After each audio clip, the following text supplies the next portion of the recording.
नमस्कार साथियों, स्वागत करता हूं आपके अपने यूट्यूब चैनल में। साथियों, हम अपने कम्युनिटी सेक्शन में जाकर आपके लिए निरंतर प्रश्न रख रहे हैं। ये प्रश्न व्याकरण हिंदी साहित्य से संबंधित हैं। आपकी तैयारी ही हमारा परम लक्ष्य है। तो क्या आप इन प्रश्नों का उत्तर बिल्कुल सही दे रहे हैं? कितने प्रतिशत दे रहे हैं सही जवाब हमारी ऑडियंस? तो वो हम आपके सामने आंकड़े रखेंगे। ठीक है, इसी के ऊपर हम बात करेंगे साथियों। तो शुरू करते हैं जी। ये प्रश्न जो अभी आपकी स्क्रीन के ऊपर है, देखिए तनिक। हिंदी साहित्य का काल विभाजन और नामकरण का प्रथम प्रयास किसने किया? जी हाँ, बिल्कुल ग्रियर्सन ने किया है। ओके जी, आपका बिल्कुल उत्तर सही है और 86% लोगों ने बिल्कुल सही उत्तर दिया है। आगे प्रश्न है साथियों, हिंदी काव्य धारा किसकी रचना है? ठीक है, तो जहाँ पर टाई हो गया है, देखिए 38% कह रहे हैं राहुल सांकृत्यायन और कई हजारी प्रसाद द्विवेदी के ऊपर भी जा रहे हैं। तो साथियों, ये उत्तर आप भी देखिए कंफ्यूज हैं, जहाँ पर उलझन में दिखाई दिए, तो सही उत्तर आएगा जहाँ पर राहुल सांकृत्यायन। ठीक है, इसीलिए मैं जहाँ प्रस्तुत हुआ हूँ कि आपके जो सोल्यूशन है, जो हल है, वो अच्छी तरह से निकल जाए। ठीक है, तो साथियों अगला प्रश्न था कि आदिकाल को अंधकार काल किसने कहा है? तो बहुत सारे लोग जो हैं, 57% लोग जो हैं वो गए हैं जी डॉक्टर कमल श्रेष्ठ के साथ। बिल्कुल इन्होंने ही अंधकार काल कहा है। ठीक है, रामचंद्र शुक्ल रसाल इन्होंने नहीं कहा है, इसके साथ नहीं जाना है। ठीक है, पहला विकल्प सही है। एक और प्रश्न था साथियों, मिश्र बंधु विनोद इतिहास खंड के साहित्य इतिहास खंड के कितने भाग हैं? ठीक है, जो पुस्तक मिश्र बंधुओं की है, मिश्र बंधु विनोद, 3 भाइयों ने लिखी है। तो अधिकतर लोग गए हैं विकल्प दूसरे के साथ। 84% के हिसाब से 4 खंडों में विभाजित है, बिल्कुल सही है जी।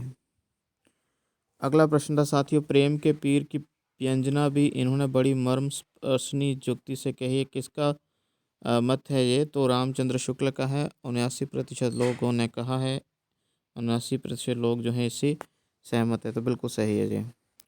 अगला प्रश्न था साथियों, हमारा सबसे बड़ा विद्रोह यह है कि हम कला को जीवन से विमुख नहीं होने देना चाहते। यह नहीं हो सकता कि जीवन जलता रहे और कला बांसुरी बजाती रहे। तो ये किसका मत है? बिल्कुल सही साथियों, ये माखनलाल चतुर्वेदी का मत है। ठीक है, 77% लोगों ने सही किया है। कुछ प्रश्न हमने भारतीय काव्य शास्त्र से भी डाले थे साथियों, और निरंतर डालते रहेंगे क्योंकि सबसे आसान टॉपिक यही है। ठीक है, और इनसे मार्क्स कभी नहीं जाने चाहिए। ठीक है, नेट की परीक्षा में बहुत पूछा जाता है। कभी भी लेक्चरर की पोस्टें आए हैं पंजाब में, या कहीं भी लेक्चरर की पोस्टें किसी और स्टेट में भी आए, तो वहाँ पर जाकर आप इन प्रश्नों को देखेंगे अवश्य ही। ठीक है, भारतीय काव्य शास्त्र बहुत बहुमूल्य टॉपिक है। ठीक है, इसको बात करेंगे बाद में। तो पहले प्रश्न देख लेते हैं, नाकांतमपि नरमुष विभाति वनिता मुखम। ठीक है, तो ये अलंकार के संबंध में जो पंक्ति है, जो भामा ने कही है, 88% लोगों ने सही उत्तर पर टिक किया है। ठीक है, तो यह यहाँ पर बिल्कुल सही है। और जो दंडी की पंक्ति है वो है, काव्य शोभाक्रांत धर्म अलंकार प्रचक्षते। ठीक है साथियों, बहुत सारे प्रश्न जो थे आप लोगों ने सही करे, लेकिन कुछ प्रश्न गलत भी करे हैं। ये देख लीजिए, सादृश्य लक्षण वक्रोक्ति। ठीक है, सादृश्य लक्षण वक्रोक्ति। अभी जहाँ पर देखिए दो विकल्पों पर टाई हो रहा है, 50% लोगों ने, मतलब ज़्यादा ये आंसर दिया ही नहीं है, सिर्फ 6 वोट्स ही मिले हैं। तो देखिए साथियों, ये जो विकल्प आएगा वो आएगा बामन। ठीक है, बामन ने अपनी पुस्तक काव्य अलंकार सूत्रवृत्ति में इसको लिखा है, सादृश्य लक्षण वक्रोक्ति। अभी जहाँ पर यदि मैं कुंतक विकल्प डाल देता ना, आचार्य कुंतक, तो आप कुंतक को टिक कर देते, नहीं ऐसा नहीं है। ठीक है, सादृश्य लक्षण वक्रोक्ति, ये पंक्ति जो है वो भामन की है, ना कि भरत मुनि की। तो ये प्रश्न थोड़ा सा कठिन था। ठीक है, तो भरत मुनि पर नहीं टिक करना है साथियों, ये करना है आपने भामन के ऊपर। ऐसी पंक्तियाँ अक्सर आती हैं पेपर में।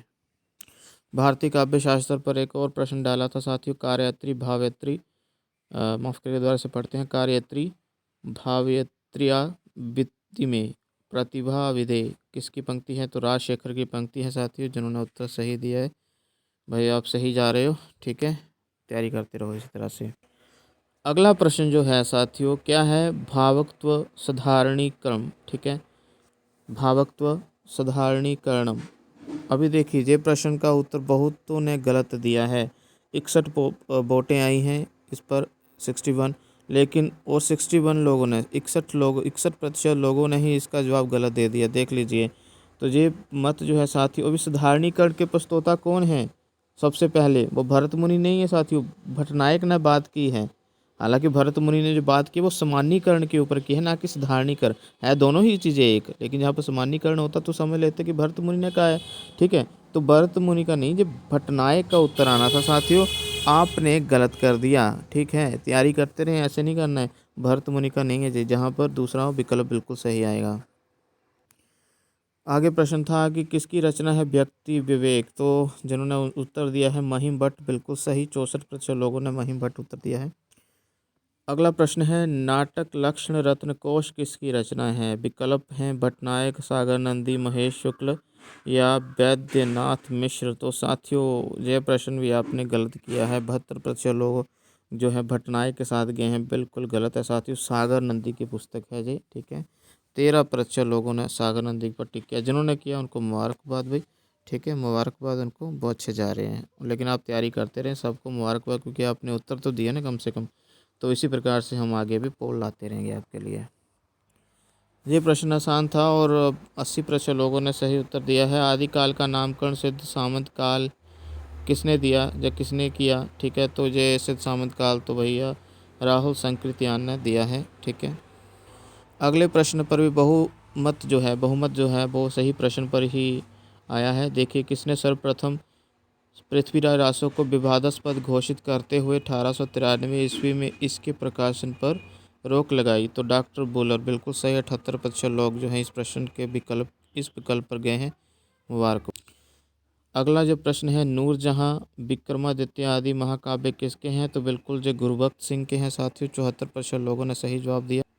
अगला प्रश्न है हिंदी साहित्य का सुबोध इतिहास किसने लिखा, कब लिखा? तो सही उत्तर जो था साथियों बाबू गुलाब राय, 1938 ईस्वी, 75% लोगों ने सही जवाब दिया। बहुत।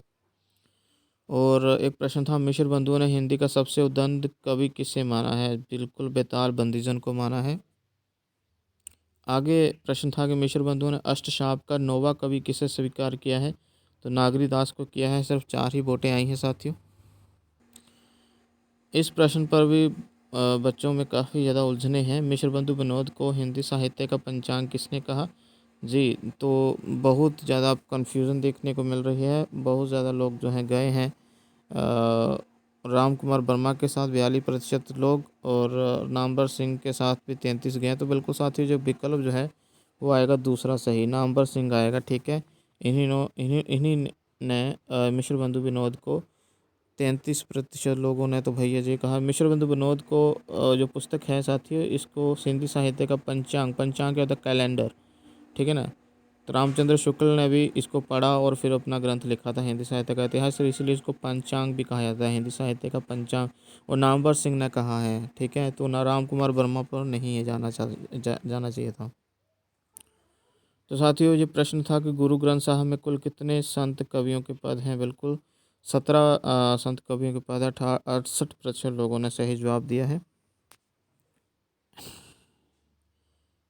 एक प्रश्न और है साथियों, नंददास जड़िया और कवि गड़िया जग जाहिर है, लेकिन एक भक्त कवि कौन है जिसे जड़िया गड़िया भक्त कवि कहा जाता है? तो साथियों कबीर को नहीं कहा जाता है। कबीर के साथ 55% लोग गए हैं, बिल्कुल ये गलत है। तुलसीदास को भी माना जाता है जड़िया और गड़िया भक्त कवि। ठीक है,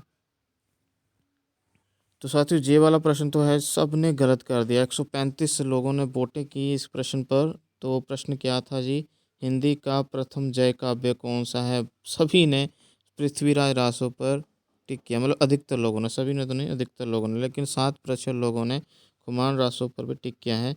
तो खुमान रासो आएगा। ठीक है साथियों, और खुमान रासो दलपति विजय की पुस्तक है, और इसी पुस्तक को हिंदी की पहली पुस्तक भी माना है। किसने माना है साथियों? रामचंद्र शुक्ल ने।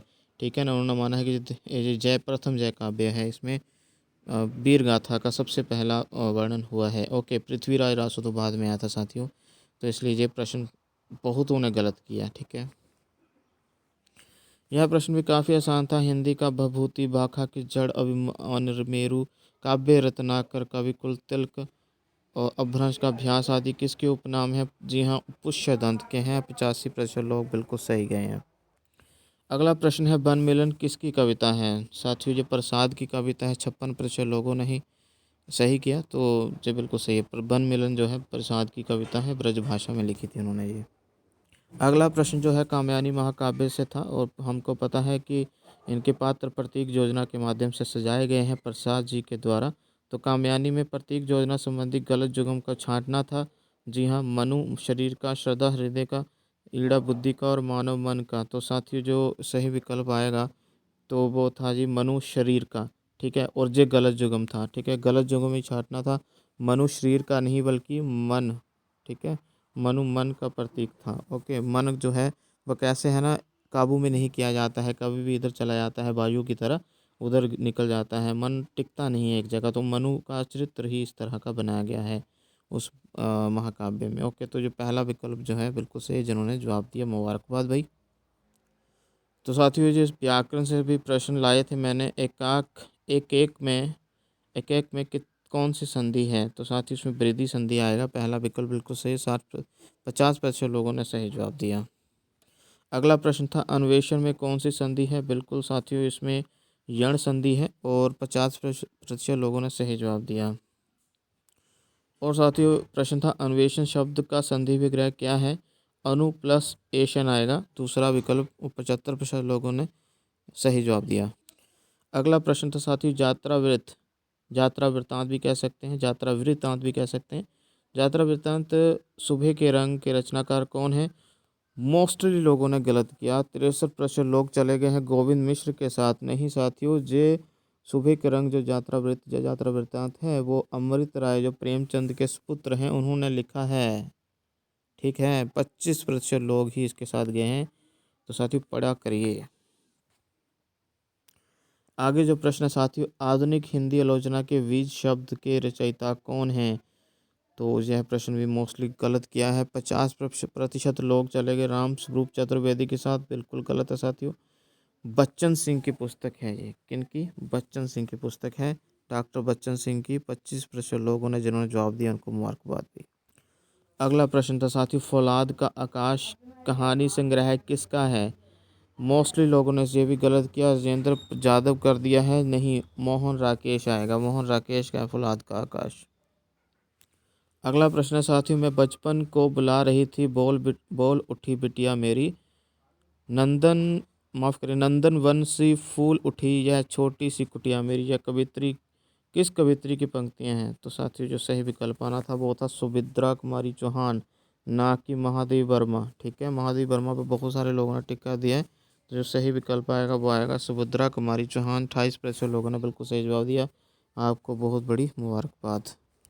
अगला प्रश्न जो हमने पोल में रखा था वो था, आज खड़ग की धार कुंठिता है, खाली तुणीर हुआ किसकी पंक्ति है? तो साथियों, बाल कृष्ण शर्मा नवीन की पंक्ति है। 85% लोगों ने सही जवाब दिया है, आपको बहुत बड़ी मुबारकबाद।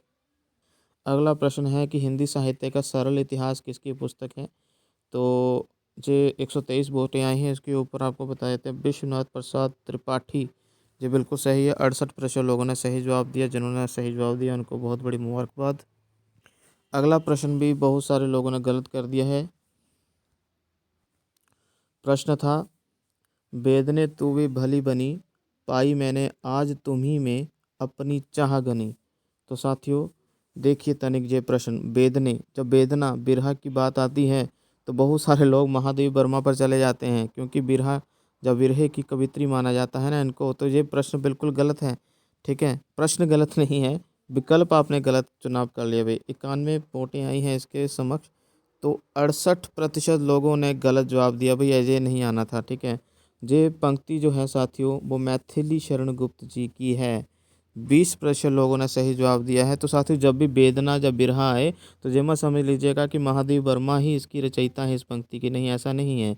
ठीक है, ये साकेत की पंक्ति है, साकेत महाकाव्य जो कि मैथिली शरण गुप्त जी ने लिखा है, और राम काव्य कथा का आधार है उस महाकाव्य का। तो मैथिली शरण गुप्त जी की पंक्ति है, ध्यान रखिएगा आगे से। तो साथियों, आपके जो प्रश्न थे उसके ऊपर हमने डिस्कस किया है। ठीक है, और भी बहुत सारे प्रश्न हम आगे डालते रहेंगे। पढ़ते रहिए, अपने ज्ञान में बढ़ोतरी करते रहिए। बहुत सारे प्रश्न और भी डाले गए अपने पोल कम्युनिटी में। तो साथियों चैनल के साथ जुड़े रहें और पुस्तकें पढ़ते रहें। प्रेमचंद को पढ़िए, प्रसाद को पढ़िए, महादेव वर्मा को पढ़िए, सुभद्रा कुमारी चौहान को पढ़िए। प्रत्येक वो रचनाकार जिसके बारे में परीक्षाओं में पूछा जाता है। सिर्फ परीक्षाओं को पास करना ही हमारा लक्ष्य नहीं है, बल्कि हमने कामयाब होना है, अपने विषय में महारत हासिल करनी है। बस यही हमारा लक्ष्य है। ठीक है, धन्यवाद वीडियो पूरी देखने के लिए। अपने भविष्य को उज्जवल बनाएं। धन्यवाद।